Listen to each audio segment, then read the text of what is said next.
Welcome to my channel. ನಾನಿವತ್ತು ಕಲ್ಲಂಗಡಿ ಮತ್ತು ರೋಸ್ ಸಿರಪ್ಪನ್ನು ಬಳಸ್ಕೊಂಡು ಈ ಬೇಸಿಗೆ ಕಾಲದಾಗ ನಿಮ್ಮ ಶರೀರವನ್ನು ತಂಪಾಗಿಡುವಂಥ ಒಂದು ರೆಸಿಪಿ ಮಾಡ್ತಾಯಿದ್ದೀನಿ.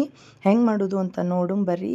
ಅದಕ್ಕಿಂತ ಮುಂಚೆ ನೀವು ನನ್ನ ಚಾನಲನ್ನು ಫಸ್ಟ್ ಟೈಮ್ ನೋಡ್ತಾಯಿದ್ರೆ ನನ್ನ ಚಾನಲನ್ನು ಸಬ್ಸ್ಕ್ರೈಬ್ ಮಾಡ್ಕೊಳ್ಳಿ.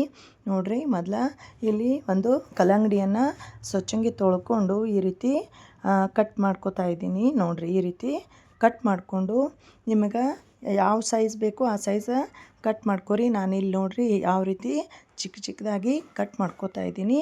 ಈ ರೀತಿ ಕಟ್ ಮಾಡಿಕೊಂಡು ಇದರೊಳಗಿಂದೆಲ್ಲ ಬೀಜವನ್ನು ನಾನು ತಕ್ಕೊಂಡು ಇಡ್ತಾ ಇದ್ದೀನಿ. ನೋಡಿರಿ, ಈ ರೀತಿ ವಿಡಿಯೋದಾಗ ತೋರಿಸ್ದಂಗೆ. ಅದೇ ನಂತರ ಇವೆಲ್ಲವನ್ನು ಬೀಜ ತಕ್ಕೊಂಡು ನಾನು ಒಂದು ಬೌಲಿಗೆ ಹಾಕ್ಕೋತಾ ಇದ್ದೀನಿ. ನೋಡಿರಿ, ಇದು ಹಾಕ್ಕೊಂಡು ಸೈಡಲ್ಲಿ ಇಟ್ಕೊಂಡು ಬಿಡಮು. ಮುಂದಿನ ಪ್ರಿಪ್ರೇಷನ ನಾನಿಲ್ಲಿ ಗೋಂದ್ ಕತೀರ ಅಂದ್ರೆ ಇದನ್ನು ಕೂಡ ನಮ್ಮ ಬಾಡಿಗೆ ಕೂಲ್ ಸೆನ್ಸೇಷನನ್ನು ಕೊಡ್ತದೆ. ನೋಡಿರಿ, ಇವು ಗೋಂದ್ ಕತೀರ. ಇದನ್ನು ನಾನು ಒಂದು 4 ನೆನೆ ಇಟ್ಟೀನಿ. ಒಂದು 4-5 ಗಂಟೆ ಒಳಗೆ ಈ ರೀತಿ ಆಗ್ತದೆ. ಅದನ್ನು ಕೂಡ ಸೈಡಲ್ಲಿ ತೆಗೆದಿಟ್ಕೊಳ್ಳಮು. ನಂತರ ನಾನಿಲ್ಲಿ ಬೇಸಿಲ್ ಸೀಡ್ಸ್ ಅಥವಾ ತುಳಸಿ ಬೀಜವನ್ನು ಅದನ್ನು ಕೂಡ ನೆನಕಿಟ್ಟೀನಿ. ನೋಡಿರಿ, ಇವು ಚಿಯಾ ಸೀಡ್ಸ್. ಇವು ಯೂಸನ್ನು ಮಾಡ್ತಾಯಿಲ್ಲ ನಾನು. ಇಲ್ಲಿ ನೋಡಿರಿ, ಇವು ತುಳಸಿ ಬೀಜ ಅಥವಾ ಬೇಸಿಲ್ ಸೀಡ್ಸ್ ಅಂತ ಕರಿತೀವಿ. ಈ ತುಳಸಿ ಬೀಜವನ್ನು ನಾನು ಬಳಸ್ತಾ ಇದ್ದೀನಿ. ಇದು ನೆನಾಕಕ್ಕೆ ಒಂದು 15-20 ನಿಮಿಷದೊಳಗೆ ನೆನಾಕಿದ್ರೆ ಆ ರೀತಿ ಆಗ್ತದೆ. ನೆಕ್ಸ್ಟ್ ಇದು ರೋಸ್ ಸಿರಪ್ಪ ಒಂದು 3 ಚಮಚದಷ್ಟು ತೊಗೊಂಡಿನಿ. ಇದನ್ನು ನಾನು ಕೆಂಪು ಕಲ್ ಸಕ್ಕರೆಯನ್ನು ತೊಗೊಂಡಿನಿ. ಈ ರೀತಿ ಪುಡಿ ಮಾಡ್ಕೊಂಡಿನಿ. ನೋಡಿರಿ, ಈ ರೀತಿ ಇರ್ತದೆ ಕೆಂಪು ಕಲ್ ಸಕ್ಕರೆ. ಈ ಕೆಂಪು ಕಲ್ ಸಕ್ಕರೆಯನ್ನು ನಾನು ಪುಡಿ ಮಾಡಿ ಇಟ್ಕೊಂಡಿನಿ. ಈ ಎಲ್ಲವನ್ನು ಐಟಮ್ಮ ನಾವು ರೆಡಿ ಮಾಡಿ ಇಟ್ಕೊಂಡ್ಮೇಲೆ ಒಂದು ಬೌಲ್ ತೊಗೊಂಡು ಆ ಬೌಲಿಗೆ ನಾನಿಲ್ಲಿ ಒಂದು 2 ಗ್ಲಾಸ್ದಷ್ಟು ಹಾಲು ಹಾಕ್ಕೋತಾ ಇದ್ದೀನಿ. ಆ ಹಾಲಿಗೆ ನೆಕ್ಸ್ಟ್ ನಾನಿಲ್ಲಿ ಒಂದು 3 ಚಮಚದಷ್ಟು ಏನು ರೋಸ್ ಸಿರಪ್ ತೊಗೊಂಡಿದ್ದೇವಲ್ಲ, ಈ ರೋಸ್ ಸಿರಪ್ಪನ್ನು ಹಾಕ್ಕೊಂಡು ಕಲಿಸ್ಕೊತಾ ಇದ್ದೀನಿ. ನೋಡಿರಿ, ಕಲರ್ ಎಷ್ಟು ಚೆನ್ನಾಗಿ ಬಂದದ. ಇದು ವಿಡಿಯೋಕ್ಕಿಂತ ಸೈಡಲ್ಲಿ ಚೆನ್ನಾಗಿ ಕಾಣಿಸ್ತಾ ಇತ್ತು. ನೋಡಿರಿ, ಈಗ ಇದಕ್ಕೆ ನಾನು ಗೋಂದ್ ಕತೀರ ಏನು ನೆನೆಸ್ಕೊಂಡಿದ್ನಲ್ಲ ಅದನ್ನೂ ಕೂಡ ಪೂರ್ತಿಯಾಗಿ ಹಾಕ್ಕೋತಾ ಇದ್ದೀನಿ.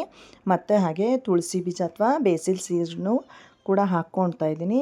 ನಂತರ ನಾವೇನು ಕಟ್ ಮಾಡಿ ಇಟ್ಕೊಂಡಿದ್ದೇವಲ್ಲ ಈ ಕಲ್ಲಂಗಡಿ, ಆ ಕಲ್ಲಂಗಡಿ ಕೂಡ ಸೇರಿಸ್ಕೊಂಡು ಇದಕ್ಕೆ ನಾನು ಕೆಂಪು ಕಲ್ ಸಕ್ಕರೆ ಪುಡಿಯನ್ನು ಹಾಕ್ಕೋತಾ ಇದ್ದೀನಿ. ನೋಡಿರಿ, ನಿಮಗೆ ರುಚಿ ಎಷ್ಟು ಬೇಕು ನೋಡಿ ಹಾಕ್ಕೋರಿ. ಮೊದಲೊಂದು ನಾ ಇಲ್ಲಿ 2 ಚಮಚದಷ್ಟು ಹಾಕ್ಕೊಂಡು ಈ ರೀತಿ ಮಿಕ್ಸ್ ಮಾಡ್ಕೋತಾ ಇದ್ದೀನಿ.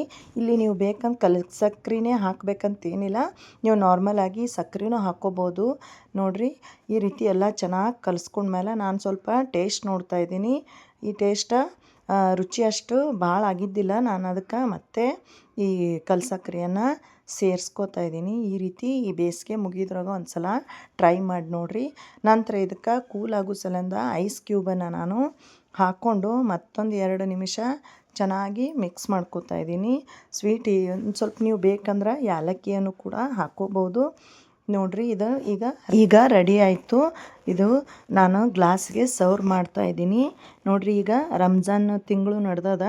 ನೀವು ಇಫ್ತಿಯಾರಕ್ಕೆ ಕೂಡ ಇದನ್ನು ರಸವನ್ನು ಅಥವಾ ಈ ಡ್ರಿಂಕನ್ನು ನೀವು ಮಾಡಿ ಬಳಸ್ಬೋದು. ನಾನು ಇದರಲ್ಲಿ ಬಳಸಿದಂಥ ಐಟಮ್ಗಳು ಎಲ್ಲವೂ ಕೂಡ ಹೆಲ್ದಿ ಆದಂಥ ಐಟಮ್ಗಳೇ ಅದಾವು. ನೀವು ಇದನ್ನು ಈ ಬೇಸಿಗೆ ಒಳಗೆ ಒಂದು ಸಲ ಟ್ರೈ ಮಾಡಿ ನೋಡಿರಿ. ಈಗ ನೋಡಿರಿ, ಈಗ ಇದಕ್ಕೆ ನಾನು ಡ್ರೈ ಫ್ರೂಟ್ಸನ್ನು ಕ್ರಷ್ ಮಾಡಿ ಹಾಕ್ಕೋತಾ ಇದ್ದೀನಿ. ನೋಡಿರಿ, ಈ ರೀತಿ ನಮ್ಮದು ಈ ರೋಸ ಈ ಶರಬತ್ತು ಅಂತ ಕರಿಬೋದು. ಇದನ್ನು ಕೂಡ ಕಲ್ಲಂಗಡಿ ಶರಬತ್ತು ಅಂತ ಕರಿಬೋದು. ಇದು ರೆಡಿನೇ ಆಗಿಬಿಡ್ತು.